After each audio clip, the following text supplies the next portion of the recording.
Keith is dressed up for the occasion. Well, it may well be the summer break in the 2021 MotoGP season, but that is not stopping us from bringing you the best MotoGP podcast around. And yes, we are biased. Keith and Pete alongside, as per usual. And on today's show, we're going to be bringing you up to speed with all the latest news, including an update on the Yamaha and Aprilia rider situation. We'll rewind to some news that broke a few weeks ago, which we didn't get a chance to discuss in full, surrounding Valentino Rossi's team next year and the Gresini outfit. Plus, I've made the bold decision to take on Keith and Pete in a Moto-E debate. We'll be discussing just what the future holds for Moto-E and motorcycle racing as we move towards a more sustainable and greener future. And I'll, of course, be getting the guys to answer your questions that you have very kindly sent in to us throughout the show. So, a packed show as ever. Let's get on with it. And first up, guys, after the huge news, which obviously dominated last week as we entered the summer break with Vinales announcing he was leaving Yamaha.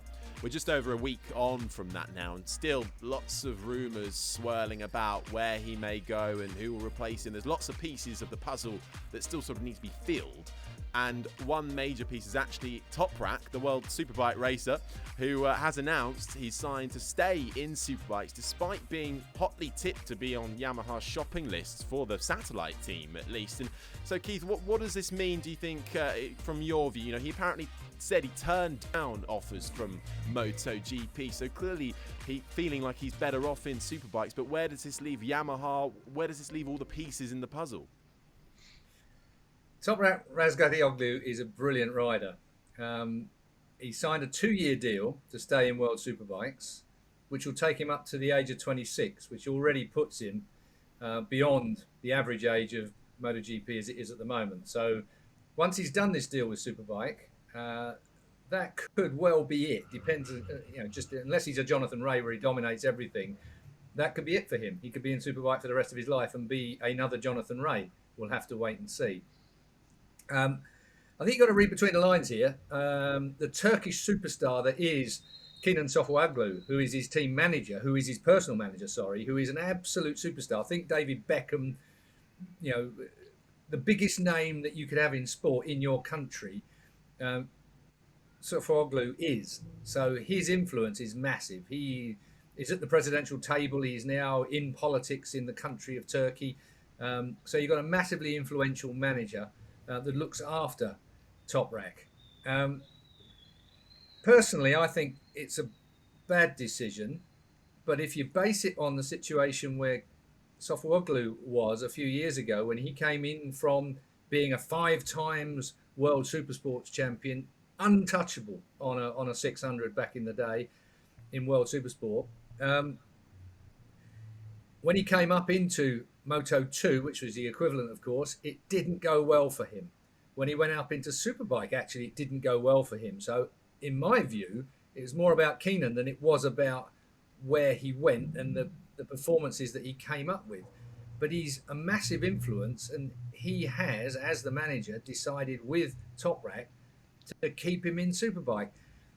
The fact is, he was offered, and is still offered, as far as I'm aware, a Petronas place. That place that is becoming available at Petronas is where Toprak could have gone. Now, that's a factory Yamaha in MotoGP. I'd have kept him out of MotoGP if it wasn't a good ride that he was going to.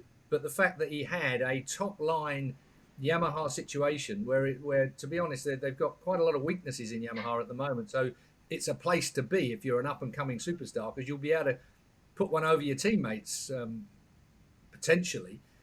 So I think it's not a great decision. I can see where Kenan has advised him in that way, but I still don't think that it's the sharpest of moves, personally. I mean, Toprak is red hot at the moment. He's got to win the world title over Johnny Rea.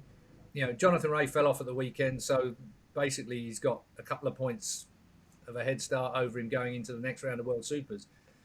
But Jonathan Rea ain't going to lay down. We've seen what Jonathan Rea's capable of. And if he beats Jonathan Rea in this year, fair and square, in 2021, then Toprak Razgatlioglu is going to be absolutely sought after.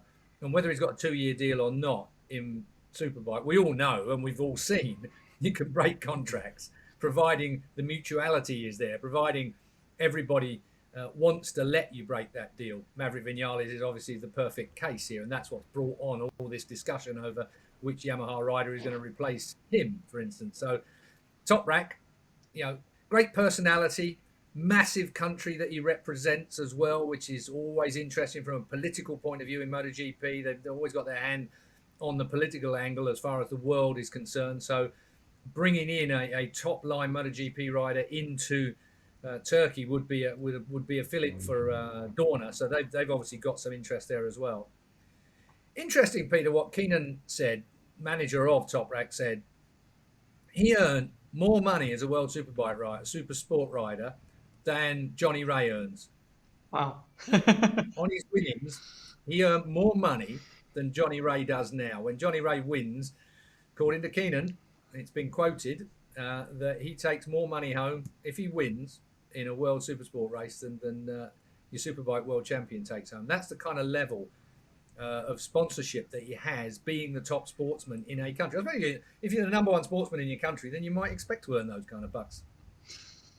I mean, as you say, Keith, it's a big call, isn't it? I think that all of us, when this announcement came out, sort of, wow, we all just worry that in 2 years' time, as you said, Keith, is it too late? Zarco was 26 when he went, and he was considered old, and he was, a double Moto2 champion. He'd been doing all of the circuits, so he knew all of the tracks, and he even got overlooked in favour of Rins at Suzuki, the guy that he'd been beating in Moto2, but Rins was younger. So you just worry that, is he going to get another chance? On the other hand, why might he have delayed it? I mean, one rumour is that maybe he wasn't being offered the factory bike. And this is just a rumour. It was just the A-spec bike. So that's one potential reason if it's true. Otherwise, you've got to think, as Keith was saying, is it a case of if he does win the championship, there's a clause there that might allow him to move? His contract's with Yamaha Europe, which is a slightly different to Yamaha, the MotoGP part, let's say, but it's still Yamaha. So is there an option there? I don't know, but it's definitely a big call to stay for another 2 years at his age. I've heard a few rumours about the Yamaha Europe operation and some of the things that they do behind the scenes. It's not at all like dealing with the Japanese factory direct. I won't be disparaging in any way, but you can tell by the tone in my voice that I am being slightly disparaging, in as much as that if I was a Yamaha man, I'd much rather have my Yamaha contract with Yamaha in the factory, so you're tied into that ladder. And you're right, if he was only offered a lower spec bike, then Keenan is right to keep him out, because the worst thing you can do is step up from Superbike into MotoGP and fail. Having said that, there's plenty of pretty good MotoGP riders that have gone the other way and failed. One or two that have done all right as well, of course. And you've got to consider as well, looking again at Kenan Sofuoglu's example as his manager, who's done good that's come through from World Supersport or from production bike-based performances. Petrucci, he's won a couple of races, he's done pretty well, but it's late in his life, it's late in his career. Crutchlow, of course, as a World Supersport champion back in the day. These guys that have come through, but are they the top line men as far as MotoGP is concerned? I think there's still quite a lot of bias in the MotoGP paddock against Superbike and Supersport. I really do genuinely think that. I think they do genuinely, even though they don't sing that tune. It does strike me that they consider Superbike and Supersport to be the lower league. So you have really got to overcome quite a lot to get your top line motorcycle. Cal Crutchlow, to be honest, I don't think anyone would have given him a chance of winning MotoGP races back in the day. Last Brit that was doing that was decades and decades ago. So Crutchlow really deserves huge accolades. I mean, he really, really does for what he achieved in MotoGP on a difficult motorbike as well. Let's face it, it was made for Marquez over all those years, and Crutchlow dug in and got on with it. I think Crutchlow is an underrated MotoGP rider, to be honest with you. But if he was still in Supersport, would you bet on him to come up into MotoGP? I bet most teams wouldn't. I still think there's that kind of slight begrudgingness about bringing the production-based people up into MotoGP. And that is the fear, isn't it, Keith? That these opportunities are so rare, and this clearly was. They clearly were discussing. It could have happened, and they turned it down. and you just do worry, will another offer come along in 2 years' time? It's a long time. A lot of things can happen. You've got to imagine Yamaha have been a bit, they found themselves in this sticky situation where potentially they need 2 riders. But you've got to imagine they're not going to let that happen again. They're going to start planning now and make sure that they have a contingency plan in place in the future. Now would have been the time where you think Toprak and Sofoglu would have had more leverage to maybe get the deal they wanted. Maybe not the factory bike in the first year, but maybe get a multi-year deal. And then, as you say, Keith, if it doesn't work out in 2-3 years' time, he could return to Superbikes, still in his 20s, and still go on to be a multi champion. As we've seen, Redding, Bautista recently, a lot of guys have gone from MotoGP back to Superbikes or to Superbikes and made a success of it. So, yeah, it's a big decision. We just hope the best works out for him. Got to look as well at the marketplace. I said that in the first place. The politics of this, the global politics of it. You got Garrett Gerloff, the Texan. What's not to like about him? Particularly his stock value's just gone up after the weekend at Donington Park in the World Supers again. First time he's ever been to Donington Park. Second place in the feature Superbike race. I mean, and he's got that kind of way about him, hasn't he? He's got the girlfriend that looks really pretty. I know I shouldn't say that. It's politically wrong, but everybody still thinks it. You've got the situation in the garage where he just looks like the dude, and he goes out and does the business on the track. When you got the likes of him in the pipeline as well, and they're looking for Americans as well. They need an American that's at the top in MotoGP. There's a lot going on out there in the politics of sport as we move through this year. KTM, when are they suddenly going to have some displeasure down their ladder, because there's got so many talented riders that are obviously they're in that log jam of good little riders that are coming up through. They've got to let some go at some stage if we get to next year and they've got all their top seats filled. There's a lot going to be going on. Now was the time for Keenan to sign that up for Toprak Razgatlioglu. It will be interesting to see quite how that works. I think I understand what Keenan was trying to do. He's trying to protect Razgatlioglu from that mistake, the inevitable mistake of stepping up too far too soon. I understand that. And we're not party to those contracts. Contracts are complex things by their very nature. And the fact is that you're right, Peter. He might well have a situation in there where he can jump ship in a year's time if a MotoGP ride comes up again at the end of this negotiation period, which everyone will be in at the end of next year. So we'll have to wait and see. But on the surface of it, it looks like a sort of small mistake at the moment, committing him to 2 more years in World Superbike. It might be, with hindsight, absolutely the right thing to do for Sofoglu, for Toprak, but I ain't convinced at the minute. I think it's wrong. I think the opportunity was there and he should have grabbed it. That is my opinion. From a long way away and without the privy to the actual contract. Yeah, well, that answers Amanda Mackenzie's question then. Well, Toprak seemingly ruling himself out for the time being of a potential MotoGP Yamaha switch. And, of course, the other big player that is going to be affected with all of this as well is the Aprilia team. What happens with them? There's a seat up for grabs as well. The rumour straight away was that Vinales might be looking to go alongside him, in that Aprilia seat. But what does this mean as well for Dovizioso? It looked like he was deciding on potentially to have a comeback there, but now with a Yamaha seat up for grabs, does that suddenly change things in the marketplace? So many moving parts at the moment. Dovi's put himself in the position he's in. He's going to go off motocrossing and enjoying his millions.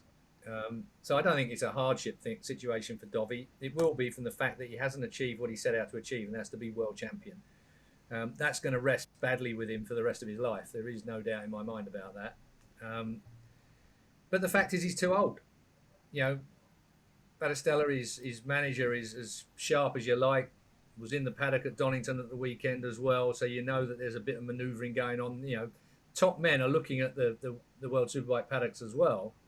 Even Neil Hodgson was off his arse this weekend and was in the World Superbike paddock doing some work for Alex Lowe's, of course, who he manages. You looked around in the paddock and all you could see behind the fences were the faces of people that are trying to do a bit of wheeling and dealing behind the scenes. But it's a very difficult time, and timing is everything. Getting it right at this point is so important.